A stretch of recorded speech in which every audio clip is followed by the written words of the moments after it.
welcome. You're watching 6 Stories at 6 with me, Mitra, the show where we get you a roundup of all that is making headlines throughout the day. Now, viewers, first story, we'll talk about and expose how Republic's big impact has come in the Lamborghini crash case. Right after Republic questioned the SHO, Santosh, for inaction is now been suspended, in fact. And now this, after it seemed a cover-up was underway in the case. Now, viewers, we also talk about how Kanpur police return empty-handed from the house of KK Mishra, the father of accused Shivam Mishra, and in fact no blood samples have been taken so far. The FIR does not name the accused, and this after visuals show him being taken out of the driver's seat of Lamborghini involved in the crash. In fact, we also talk about how Pakistan might now take a U-turn on its decision of boycotting the match with India in the T20 World Cup. Further, we also take a look at Republic's exclusive detailed report exposing the mining mafia which continues to operate looting from the Orsang River of Gujarat. And then we move on to the big face-off between Himanta and Gogoi after the massive allegations of deep Pakistan links were put forward by the Assam's Chief Minister. The Congress MP now says he might take the legal route.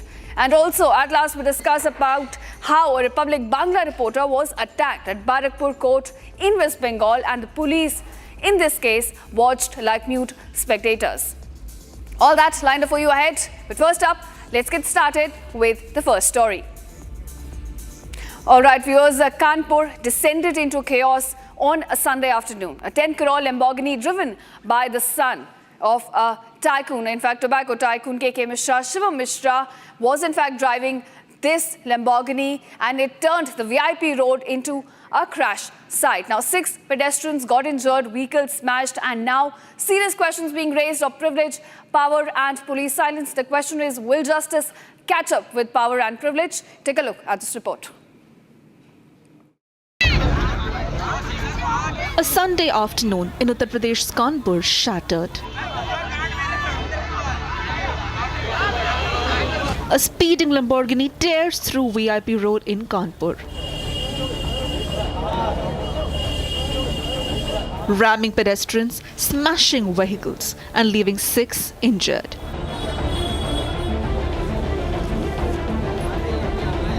The car, a 10 crore luxury Lamborghini.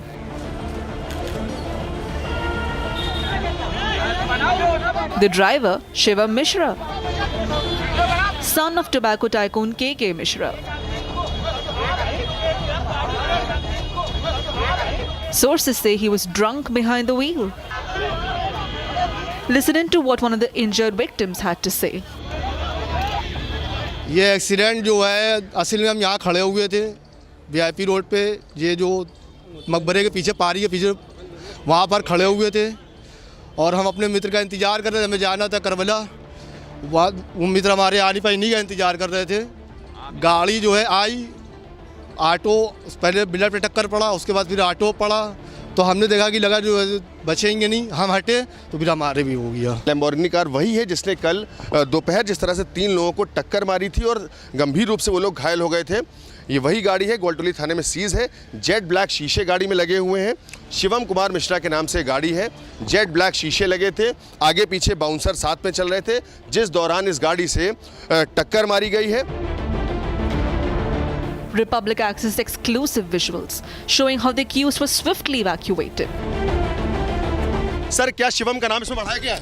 अभी मैं कुछ नहीं बता पाऊंगा। अभी मैं जो भी इन्वेस्टिगेशन में आएगा उसके बाद से मैं सर, लेकिन गाड़ी चालक वही था, उसको वहाँ से हटाया गया, इस पर क्या कहेंगे? अभी फुटेज देखा जा रहा है। सर, फुटेज वीडियो में दिख रहा है, वो गाड़ी से चला गया है, देखा जा रहा है। जो भी आएगा प्रकाश में किया जाएगा। अब तक क्या उससे कोई क्वेश्चनिंग की गई? उसका ब्लड टेस्ट कराया गया? सर, क्या वो ड्रंक था? नहीं, अभी इसके बारे में कोई जानकारी नहीं। सर, क्या शिवम का नाम इसमें बताया गया? Republic even confronted Kanpur police, but the answers remain evasive. Sir, लेकिन गाड़ी चालक वही था। किसी को बचाने की कोई कवायद नहीं की जा रही है। गाड़ी का नंबर लिखा हुआ है, उसके जो सीसीटीवी फुटेजेस वगैरह प्राप्त कर लिए गए हैं, विवेचना की जा रही है, साक्षियों से पूछताछ की जा रही है। पूछताछ में जो भी तथ्य प्रकाश में आ रहे हैं उनके आधार पर अग्रिम कार्रवाई की जा रही है। A case of speed, wealth and alleged immunity.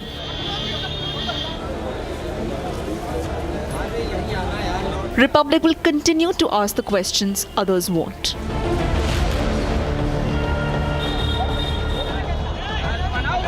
because the law must be impartial and not dazzled by a 10 crore supercar.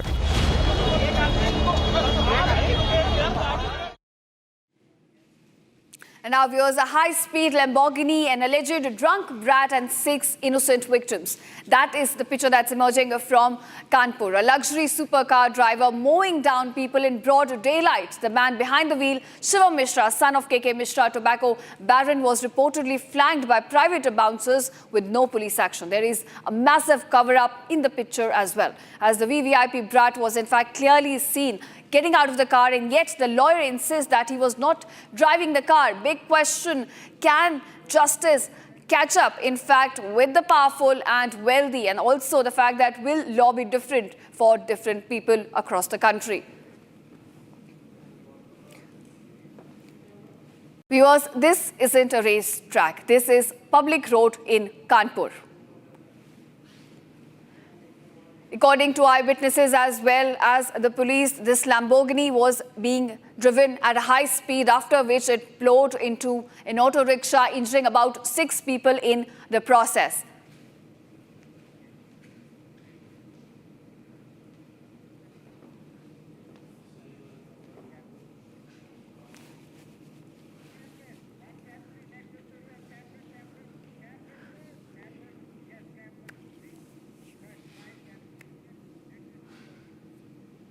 All right, viewers, shifting focus, officials from the International Cricket Council and the Pakistan Cricket Board have held a crucial meet out over the February 15th T20 World Cup match involving India and Pakistan. Sources say PCB raised concerns over alleged political influence by India dominating the ICC, but in fact, they've put up the demands, in fact, regarding the protocol about handshake. The question is whether or not Pakistan will honor its World Cup commitment or not. Take a look at this report.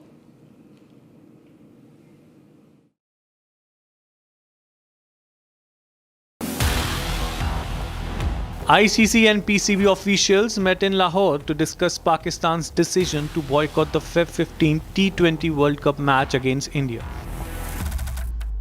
The meeting, held at Gaddafi Stadium, also included officials from the Bangladesh Cricket Board.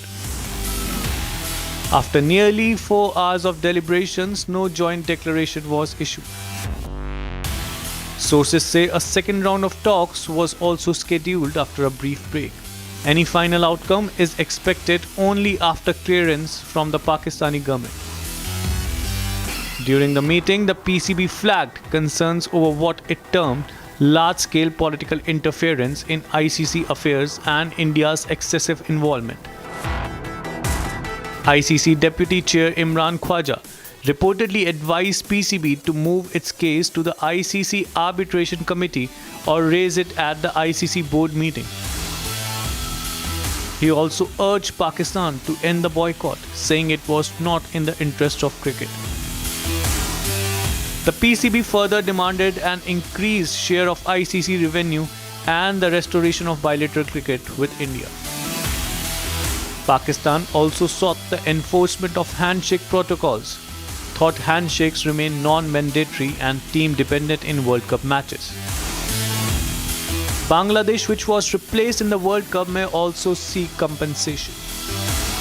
Whether the ARC rivals will finally return to the same field or continue the long-standing cricket standoff is expected to become clear in the coming days. And now, viewers, Republic's exclusive report has exposed how Gujarat's rivers are being looted openly, fearlessly and illegally. Now, this is the Osang River, and what you're witnessing is not development. It is organized destruction. Despite laws clearly prohibiting and sand mining, excavators dig deep into the riverbed. Tire marks slicing through the bank, sand is being ripped out right in the open. The entire belt along the Osang has been left wrecked. More in this exclusive report. Take a look.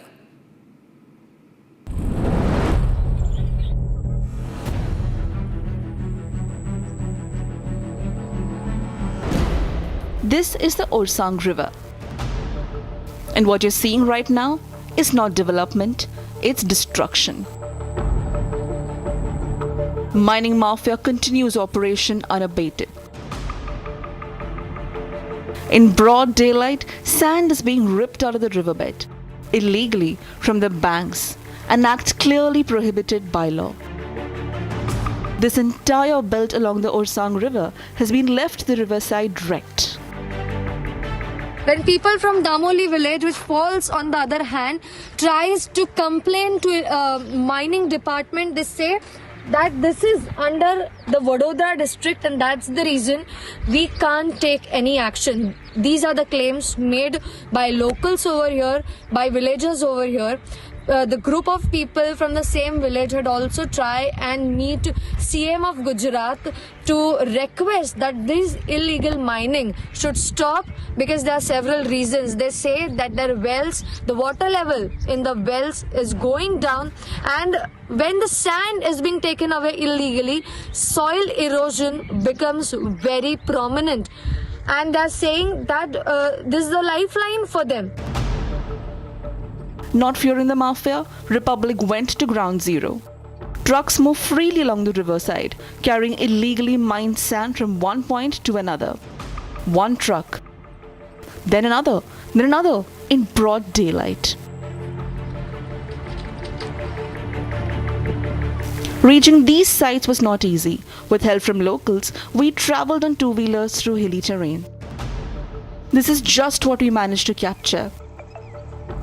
Many more operate beyond camera's reach, and most of the mining happens at night.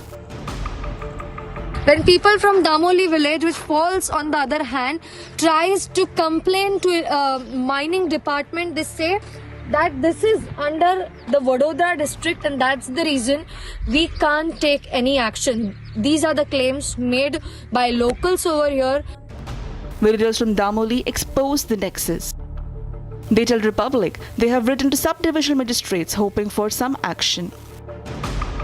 पहले तो ऐसा है कि 21 बार भी जब 25 को जनता red करने में आया और जनता रेड करने में ऐसा कि गांव वालों को पता चला कि नदी में भू मुआवजा द्वारा 24 घंटे रेती खनन चल रहा है, तो जो गांव के युवान हो उसको द्वारा जनता रेड करने में आया, तो सुबह में जनता रेड किया। उसके बाद अधिकारी को कॉल किया कि पहले के सचिन सिक्योरिटी को कॉल किया, उसने बोला कि मैं संडे और ऑफ है, और अधिकारी का नंबर दिया नीट का डोंडा सर को, तो हमने उसको वारंवार कॉल किया, आधे घंटे 1 घंटे 2 घंटे बीमार हो दवा लेके आऊँगा, इस तरह टाइम हुआ 5 बज गए। Illegal sand mining has become a major crisis for villages settled along those riverbanks in Gujarat. पहले तो थोड़ा दिन रुक गए थे, उसके बाद गाँव वालों को पता था कि चल रहा है, पर हमने जितने भी रिक्वेस्ट किए हैं उनका अनुसार हमें ऐसा लग रहा था कि कोई कार्यवाही कर नहीं पाते, तो हमें 7/1/2026 को हमने सीएम ने पोस्ट किया है, अर्जी किया था। हाँ, उसके बाद ये लोगों ने एफआईआर किया है 2 तारीख को 2/2/2026 को। जो खनन कर रहे हैं उन पे, अवैध खनन जो चल रहा है, तो उसके जो अक्यूज्ड हैं उन पे एफआईआर हुआ, यही कह रहे हैं आप? हाँ। There are 2 phases of this illegality. 1, mining, where leases exist, but excavation goes far beyond permitted limits. And 2, mining with no permission at all. Here the lease boundaries don't tell another story, but the ground tells just another. At another site, fake lease stones were planted, allegedly to mislead authorities and villagers. They are claiming that usually these mining mafias do have lease, they have permissions, but what they do, they break rules. Usually there is a time period given for lease, there's length, breadth, height, everything is specified. And if I ask my video journalist to zoom in the visual, you can see yellow stones. That's the permissible limit for mining, but usually what do they do is that they mine beyond the limits, may that be for the breadth or length or height of the given permissions, they mine beyond that. And on the other hand, villagers are also facing several issues. So you can see this is a riverbed of Orsang river, and this entire belt is suffering because of the illegal sand mining that is happening, and it becomes very, very difficult to prove whether it is legal or illegal. Sand is being extracted not just from the shore, but straight from the riverbed. बता रहे हैं कि गांव वालों को परेशानी ये हो रही है कि पानी की समस्या आ रही है, जल स्तर कम हो रहा है। तो ये कितने समय से ये काम चल रहा है? और जैसे हम कल स्पॉट पे गए थे और हमने पूरा देखा कि कहीं जगह पर गड्ढे हैं और खनन बड़े पैमाने पर हुआ है, तो इससे क्या इम्पैक्ट हो रहा है?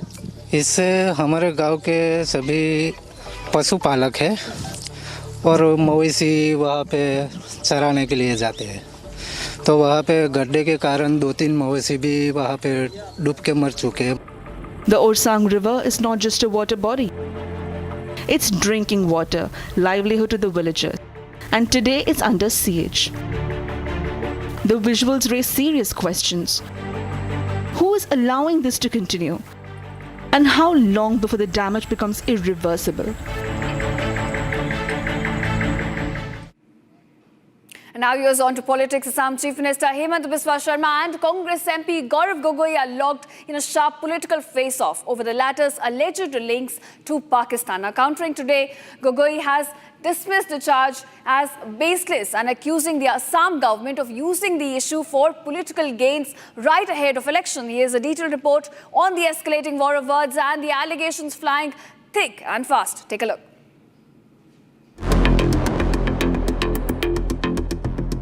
It's a fresh escalation between Assam Chief Minister Himanta Biswa Sarma and Congress MP Gaurav Gogoi over the latter's alleged links to Pakistan.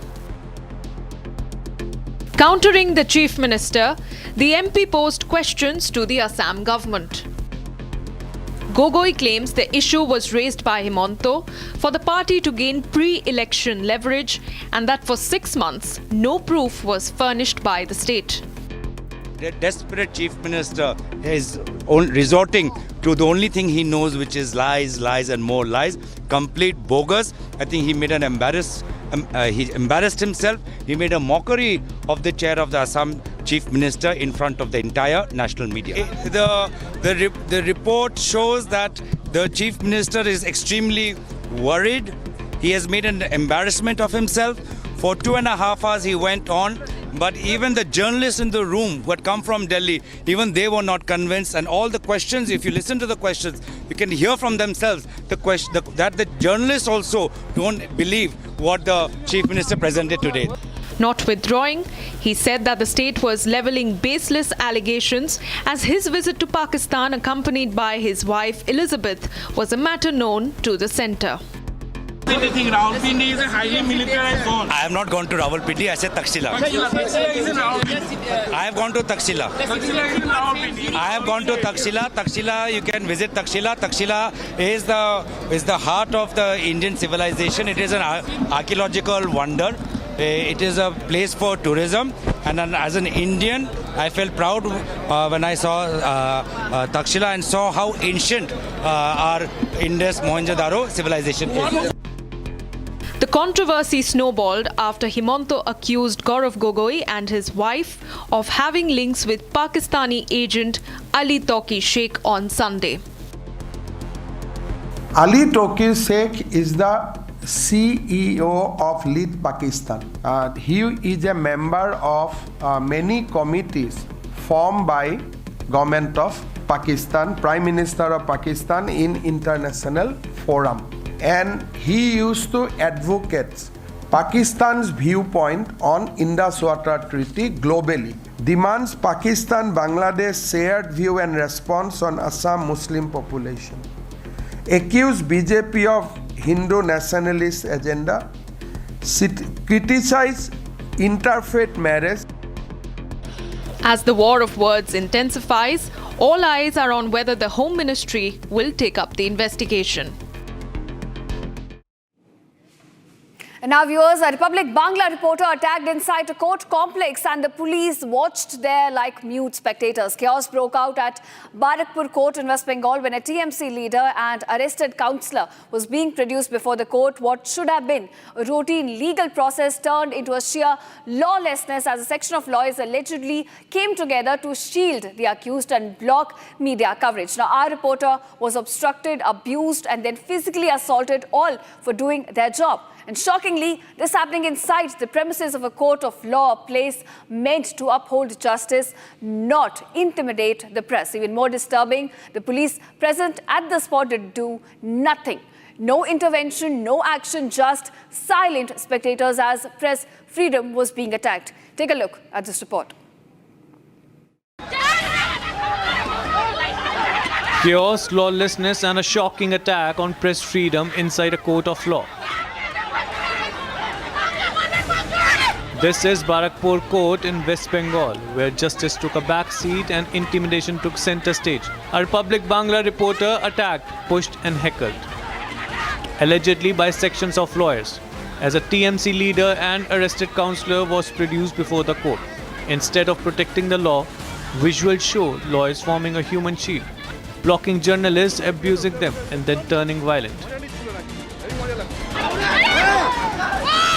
The accused, a TMC councillor and advocate, also the secretary of Barakpur Bar Association, was being shielded, while the media was being attacked.